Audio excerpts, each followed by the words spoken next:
Tonight, a new era. A monarch rises, King Charles III proclaimed across the Commonwealth as the Queen's final solemn journey sets off from Balmoral.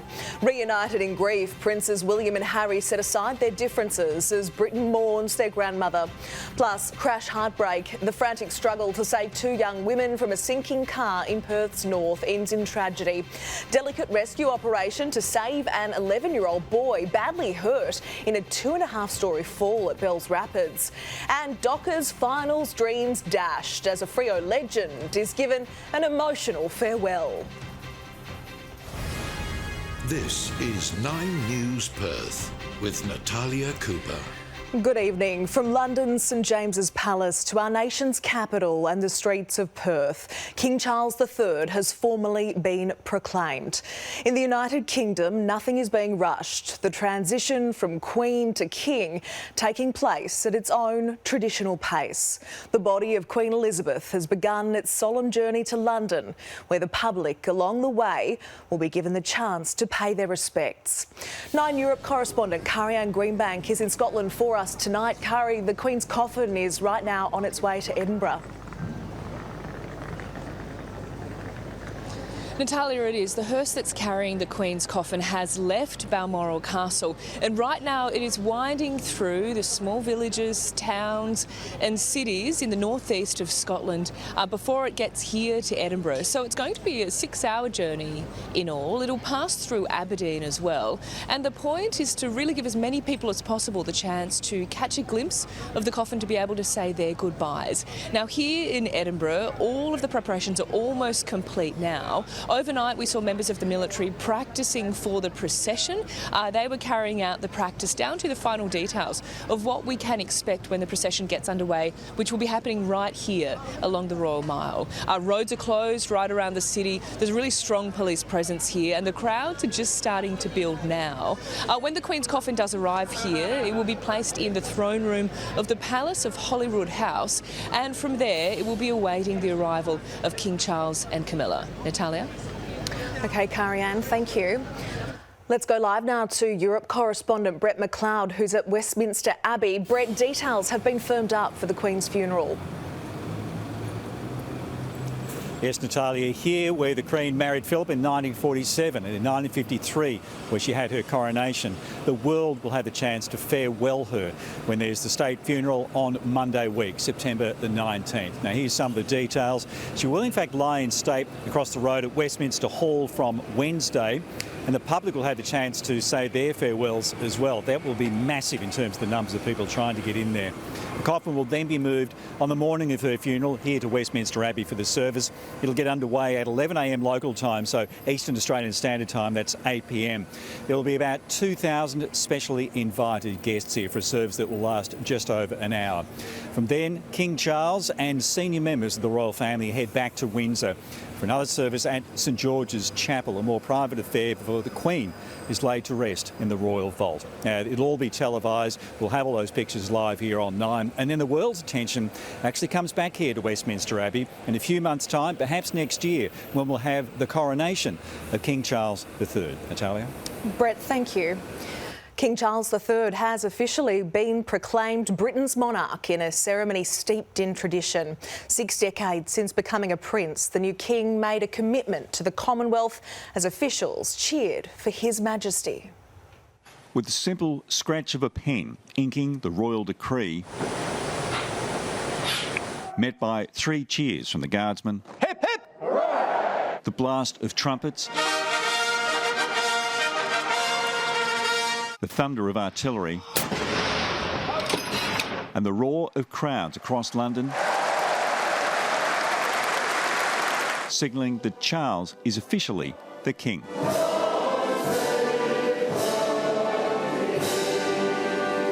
And in one of those twists of British tradition, flags across the United Kingdom returned to full mast just for the day to salute the new monarch. Tomorrow they return to half-mast to continue honouring Queen Elizabeth's passing. While he's dreaded the loss of his mother, Charles' entire life has been one of preparation for this day. But its formalities began without him. God save the King.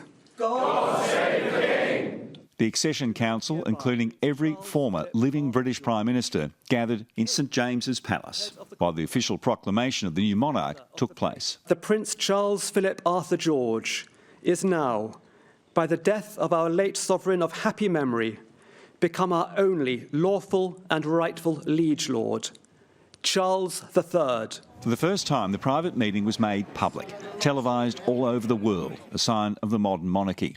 The proclamation documents were first signed by Charles' heir, the new Prince of Wales, and the Queen's consort, before the King was invited into the room to address the council, standing in front of an empty throne. I know how deeply you, the entire nation, and I think I may say the whole world, sympathise with me in the irreparable loss we've all suffered. He vowed to follow his mother's example as he took on the ultimate burden of royal duty. In carrying out the heavy task that has been laid upon me, and to which I now dedicate what remains to me of my life, I pray for the guidance and help of Almighty God. Taking the oath to fulfil his obligations, and with a slight moment of tension over a cluttered signing table, it was done. The proclamation read out from the balcony of St James's Palace. 3 cheers for His Majesty the King. Hip hip! Hooray! Hip hip! Hooray! Hip hip! Hooray! Before a procession travelled to the heart of the city,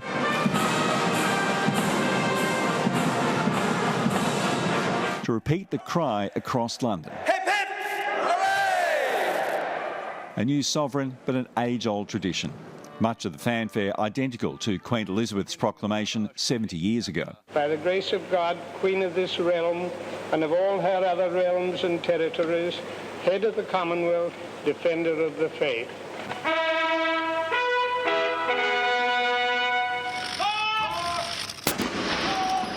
From Tower Bridge and Hyde Park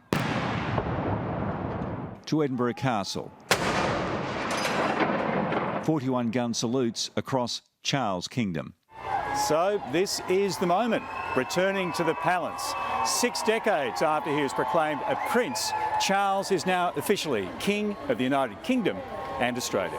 Despite the new weight on his shoulders, the monarch looked very much at home.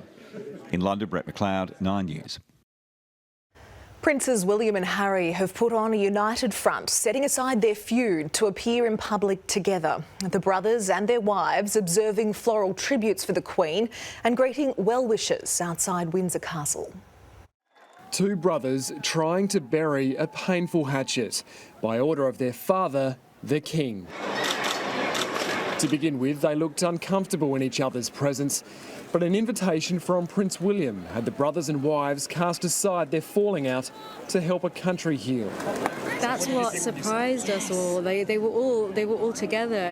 At the gates of Windsor Castle, Meghan tentatively walked across the gravel driveway. Harry quickly sidestepped the group to be by her side.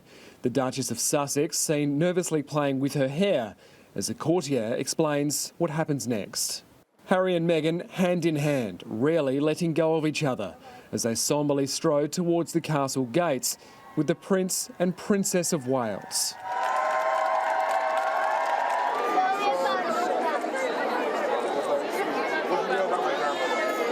Since choosing to leave England, today was risky for Meghan. As she moved across the crowd, handshake to handshake, a lady in a navy shirt kept her hand on the fence, refusing to even make eye contact, a royal snub in any language. The image of the brothers observing the flowers, bouquets and handwritten notes had an eerie deja vu about it. Thank you so much. Thank you. This time, it wasn't their father, but their wives who offered comfort. Meghan with a hand on a clearly upset Harry's back. William and Kate simply steadfast in duty.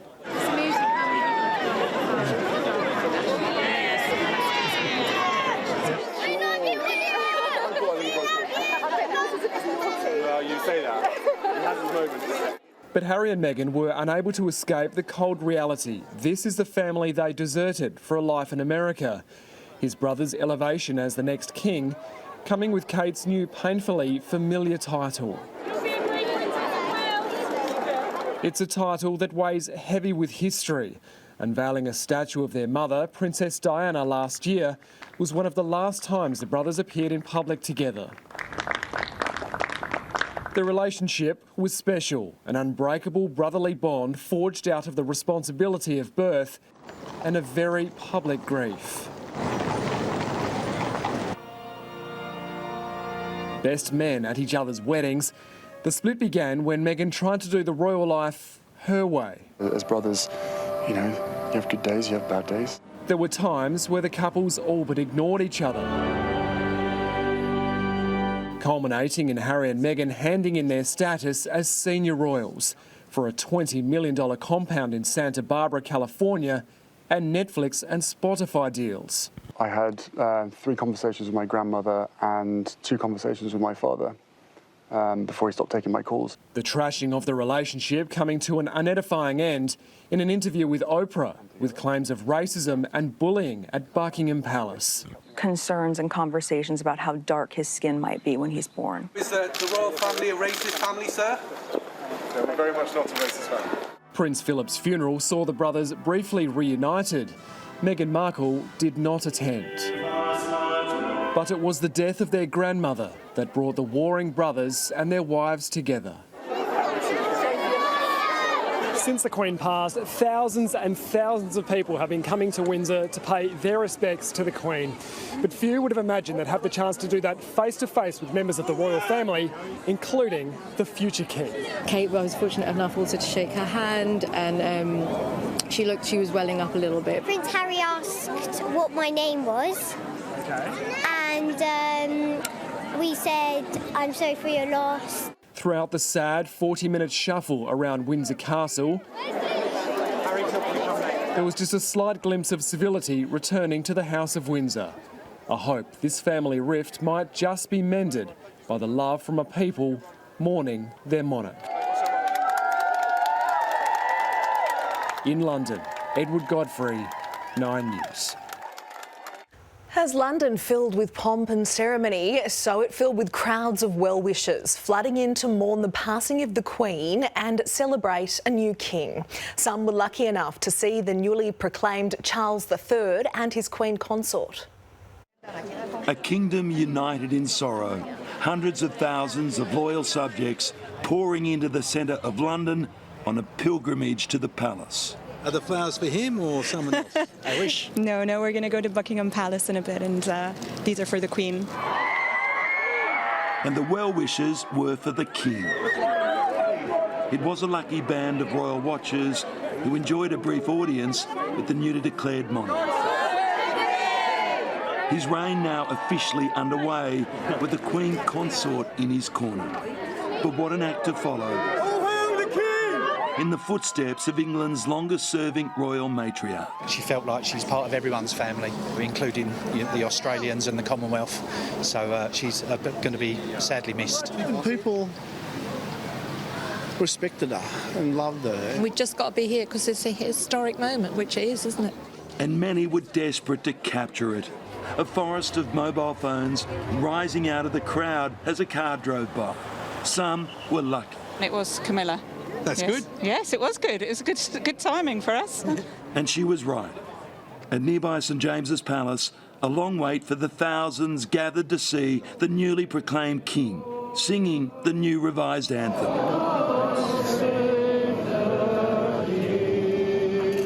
But missing the man himself. No, apparently he's gone the other way, but we saw the Proclaimer guy. Only the Queen's passing could halt a weekend of matches in this soccer-mad country, while Test match cricket played on, not before a minute's silence broken by another rendition of God Save the King.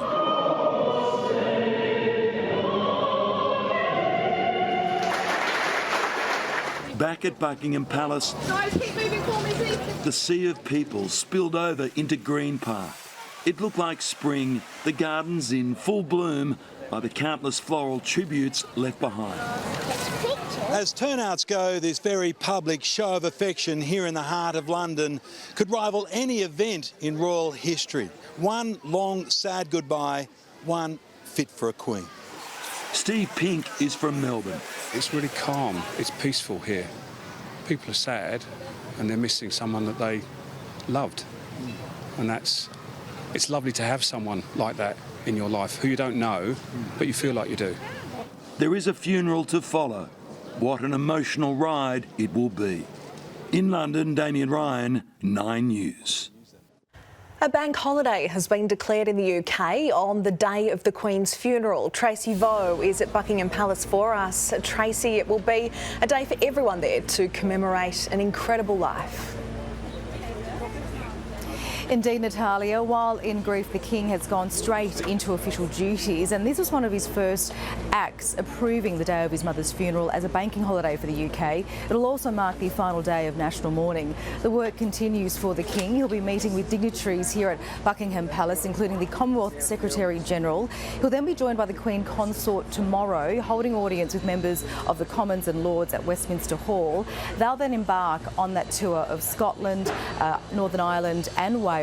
Then returning here to London. The day before the state funeral will be extremely low-key, but no doubt there'll be opportunity for members of the public to meet and greet their new King and the Queen Consort during that visit of the UK nations, Natalia. OK, Tracy, thank you for the update. Western Australia has officially proclaimed King Charles III as its new king. The monarch was welcomed by the Governor and Premier in a special Executive Council meeting at Government House.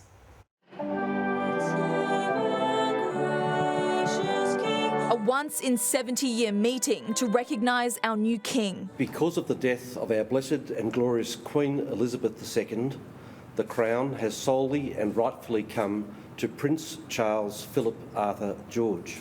WA Governor Chris Dawson and Premier Mark McGowan signing the proclamation of the new monarch, accepting him as king within the state's legal framework. I am proud to serve as the King's representative here in our beautiful state. This year, WA will recognise 2 royal public holidays within a week, a national day of mourning for Her Majesty and 4 days later, the Queen's birthday. There'll be a public holiday on the 22nd, which will be a national one-off event to acknowledge the life of the Queen. With the signing of the proclamation this morning, flags across the nation were raised to be lowered again at sunset as the country carries on in mourning the Queen. Today, flowers continued to be placed outside Government House with tributes and condolences and memories shared. I was in England when she became crowned queen. What was that moment like? Well, it was probably more unbelievable than this one. A bit sad that she's gone. As a woman yourself, you admire what she's done. Tributes not just limited to people. This at Langley Park today, a breed apart from other gatherings with corgis, the Queen's favourite dogs, in royal attire. Ashton Hiron, 9 News.